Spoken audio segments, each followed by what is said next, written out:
আসসালামু আলাইকুম বন্ধুরা, আমরা একটু ঘুরতে আসছি। আমি আর আমার জাবের ভাই, এই যে সিলেটি ভাই, কিছু কথা বলবো আপনাদের মাঝখানে। বলেন। আসসালামু আলাইকুম বন্ধুরা, আপনারা সবাই কেমন আছেন?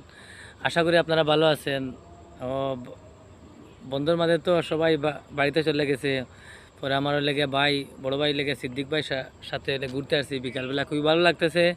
আপনারা সবাই লেগে ঘুরতে আসেন। আপনার মনের এত বেদনা থাকুক, দুঃখ থাকুক, আপনারা যদি ঘুরতে আসেন তাহলে মনের লেগে শান্তি লাগবে এবং ভালো লাগবে। আমরা সিলেটি ভাষা যেটা বলে আরই, যে ভালো লাগা, যখন আমরা কোনো একটা নতুন জায়গায় যাই, যখন ঘুরি আমরা কিন্তু ভালো লাগে। আপনারা সবাই আসেন, আমরা ঘুরতে আসছি আমার লেগে ভাইয়ের সাথে। আসলে ভাইয়ের সাথে ঘুরার মজাই আলাদা, বুঝছেন? সবাই ভাইয়ের জন্য দোয়া করবেন, আল্লাহ পাক যেন ভাইয়ের নেকায় দান করে।